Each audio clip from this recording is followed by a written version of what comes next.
Hello +1 commerce family. അപ്പോൾ നിങ്ങളുടെ +1 classes ഒക്കെ ഓൾറെഡി സ്റ്റാർട്ട് ചെയ്തിട്ടുണ്ടല്ലേ. 10ാം ക്ലാസ്സിൽ നിങ്ങൾ പഠിച്ചിട്ടുള്ള സബ്ജക്ട്സ് പോലത്തെ സബ്ജക്ട്സേ അല്ല നിങ്ങൾ +1 കൊമേഴ്സിൽ കയറുമ്പോൾ പഠിക്കാനായിട്ടുള്ളത് എന്നുള്ള കാര്യം നിങ്ങൾക്ക് ഓൾറെഡി മനസ്സിലായിട്ടുണ്ട് അല്ലേ.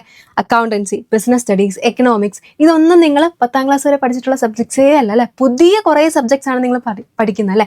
ഈ 3 subjects accountancy, economics and business studies, ഇതാണ് നിങ്ങളുടെ കോർ സബ്ജക്ട്സ് എന്ന് പറയുന്നത്. നിങ്ങളുടെ മെയിൻ സബ്ജക്ട്സ് ആണ് എന്ത് ഇവ 3 എന്ന് പറയുന്നത്. ഓക്കെ, അപ്പം എക്കണോമിക്സിന്റെ കേസ് നമ്മൾ എടുത്ത് നോക്കുകയാണെങ്കിൽ നിങ്ങൾക്ക് എക്കണോമിക്സ് നിങ്ങൾ അവിടെ ഇവിടെയായിട്ട് സോഷ്യൽ സ്റ്റഡീസിൽ കുറച്ച് പഠിച്ചിട്ടുണ്ടാവും അല്ലേ. ജസ്റ്റ് ബേസിക് ഐഡിയയും കാര്യങ്ങളും നിങ്ങൾക്ക് അറിയായിരിക്കും അല്ലേ. അപ്പം എക്കണോമിക്സ് നിങ്ങൾ നോക്കുകയാണെങ്കിൽ എക്കണോമിക്സിൽ നിങ്ങൾക്ക് 2 ടെക്സ്റ്റ് ബുക്കാണുള്ളത്. ഇന്ത്യൻ എക്കണോമിക്സ് ഡെവലപ്മെന്റും ഉണ്ട്, അതേപോലെ സ്റ്റാറ്റിസ്റ്റിക്സും ഉണ്ട്. ഇന്ത്യൻ എക്കണോമിക്സിൽ നിങ്ങൾക്ക് മൊത്തത്തിൽ 9 ചാപ്റ്റേഴ്സ് ആണുള്ളത് ആൻഡ് സ്റ്റാറ്റിസ്റ്റിക്സിൽ 8 ചാപ്റ്റേഴ്സ് ആണ് ടോട്ടലി ഉള്ളത്. ആൻഡ് ടോട്ടലായിട്ട് നമ്മൾ നോക്കുമ്പോൾ 17 ചാപ്റ്റേഴ്സ് ആണ് നിങ്ങൾക്ക് +1 മാത്രമായിട്ട് പഠിക്കാനായിട്ടുള്ളത്. ഓക്കെ, അപ്പം അത്രയും ചാപ്റ്റേഴ്സ് ഉണ്ടെന്ന് കരുതി നിങ്ങൾ പേടിക്കൊന്നും വേണ്ട.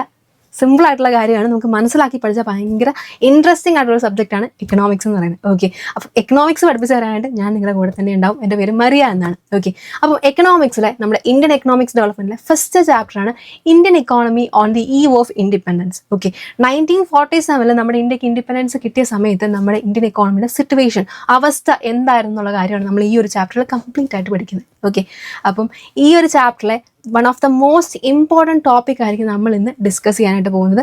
അപ്പം ഈ വീഡിയോ കംപ്ലീറ്റ് ആയിട്ട് നിങ്ങൾ ഇന്ന് കാണുക ആൻഡ് നിങ്ങളുടെ ഫ്രണ്ട്സിന് ഇത് മാക്സിമം ഷെയർ ചെയ്ത് കൊടുക്കുക. ഓക്കെ, അപ്പോൾ നമ്മൾ ഈ ഒരു ചാപ്റ്ററിൽ നമ്മുടെ ഇന്ത്യൻ ഇക്കോണമിക്ക് ഇൻഡിപെൻഡൻസ് കിട്ടിയ സമയത്ത് ഓരോ സെക്ടേഴ്സിൻ്റെയും അവസ്ഥ, സിറ്റുവേഷൻ ആണ് നമ്മൾ നോക്കുന്നത്. അഗ്രികൾച്ചർ സെക്ടർ ആയിക്കോട്ടെ, ഇൻഡസ്ട്രിയൽ സെക്ടർ ആയിക്കോട്ടെ, ഫോറിൻ ട്രേഡ് ആയിക്കോട്ടെ, ഇൻഫ്രാസ്ട്രക്ചർ ആയിക്കോട്ടെ, ഇതിൻ്റെയൊക്കെ സിറ്റുവേഷൻ എന്തായിരുന്നു എന്നുള്ള കാര്യമാണ് നമ്മൾ നോക്കുന്നത്. ഓക്കെ, അപ്പോൾ നമുക്കറിയാം നമ്മൾ മെയിൻലി ഡിപ്പെൻഡ് ചെയ്തുകൊണ്ടിരുന്ന അല്ലെ ഇൻഡിപെൻഡൻസ് കിട്ടുന്ന ആ ഒരു സമയത്ത് നമ്മുടെ ഇന്ത്യ എന്ന് പറയുന്നത് എന്താണ്, ഒരു അഗ്രേറിയൻ സൊസൈറ്റിയാണ് അല്ലേ.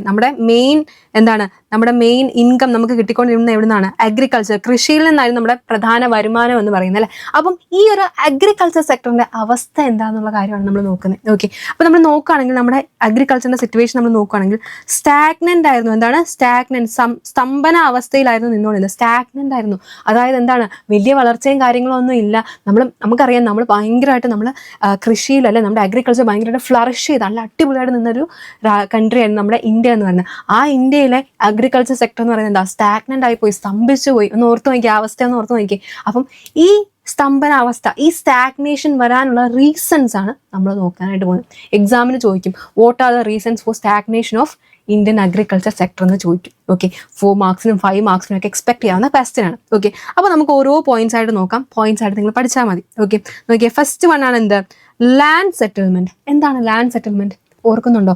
സമീന്ദാരി സിസ്റ്റം, മഹൽവാരി സിസ്റ്റം, റോയിറ്റ് വാരി സിസ്റ്റം, അങ്ങനെയുള്ള കാര്യങ്ങളൊക്കെ പഠിച്ചത് ഓർമ്മയുണ്ടോ? യെസ്, അത് തന്നെയാണ് നമ്മുടെ എന്താ ലാൻഡ് സെറ്റിൽമെന്റ് എന്ന് പറയുന്നത്. അതായത് എന്താണ്, ഇതൊരു ബ്രിട്ടീഷുകാർ യൂസ് ചെയ്തുകൊണ്ടിരുന്ന സിസ്റ്റമാണ്. ഓക്കെ, അവരായിരുന്നു തീരുമാനിച്ചുകൊണ്ടിരുന്നത് ആര് ഈ കൃഷിഭൂമി ഓൺ ചെയ്യണം, അതിൻ്റെ ഉടമസ്ഥൻ ആരാണ്, ആൻഡ് എന്താണ് ലാൻഡ് ടാക്സ് അല്ലെ, നമ്മുടെ ഭൂനികുതി അത് എത്ര കളക്ട് ചെയ്യണം, എങ്ങനെ കളക്ട് ചെയ്യണം എന്നൊക്കെ തീരുമാനിച്ചുകൊണ്ടിരുന്ന ആരാണ്? ബ്രിട്ടീഷുകാരാണ്.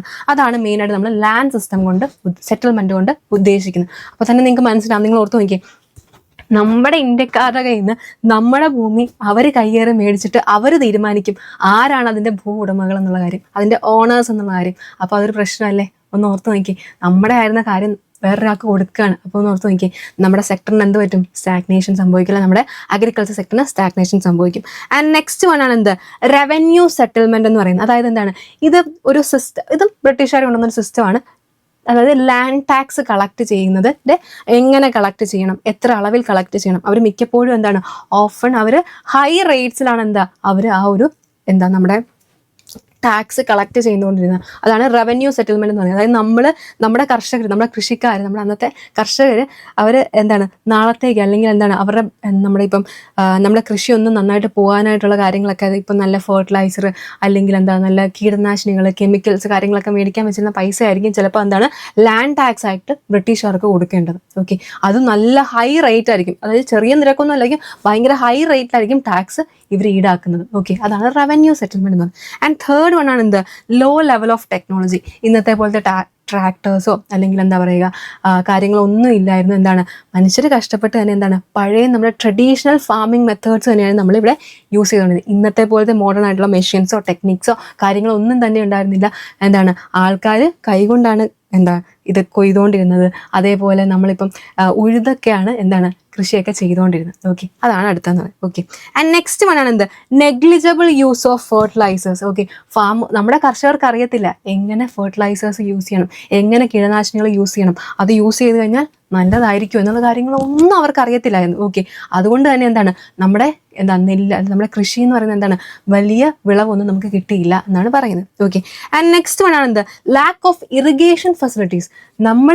എന്താണ് നമ്മുടെ ഇന്ത്യൻ അഗ്രികൾച്ചറിൽ നമ്മൾ എന്താണ് മെയിനായിട്ട് നമ്മൾ എന്താണ് മഴേനെ ആശ്രയിച്ചായിരുന്നു ഡിപ്പെൻഡ് ചെയ്യുന്നത്. മൺസൂൺ അല്ലെ, നമ്മുടെ റെയിൻഫോളിനെ ആശ്രയിച്ചായിരുന്നു നമ്മൾ നിന്നുകൊണ്ടിരുന്നത്. അല്ലാണ്ടുള്ള ഇറിഗേഷൻ ഫെസിലിറ്റീസോ കാര്യങ്ങളോ ഒന്നും തന്നെ നമുക്ക് എവിടെ ഇല്ലായിരുന്നു. ഇപ്പൊ കനാൽസോ അല്ലെങ്കിൽ കനാലുകളോ അല്ലെങ്കിൽ വെൽസോ അങ്ങനെ അല്ലെങ്കിൽ വേറെ ഏതെങ്കിലും വാട്ടർ സോഴ്സസോ ഒന്നും തന്നെ നമുക്ക് അവിടെ പ്രൊവൈഡ് ചെയ്ത് തന്നിട്ടില്ലായിരുന്നു. ഓക്കെ, ആൻഡ് ലാസ്റ്റ് വൺ ആണ് എന്ത്, കമേഴ്ഷ്യലൈസേഷൻ ഓഫ് അഗ്രികൾച്ചർ. ഓക്കെ, ഒന്നുമില്ല, നമ്മൾ ഇന്ത്യക്കാരെന്താണ്, നമ്മൾ ഫുഡ് ക്രോപ്സ് പ്രൊഡ്യൂസ് ചെയ്തുകൊണ്ടിരുന്നവരാണ്. ഓക്കെ, അതായത് വീറ്റ്, റൈസ് അങ്ങനത്തെ സംഭവങ്ങളൊക്കെ.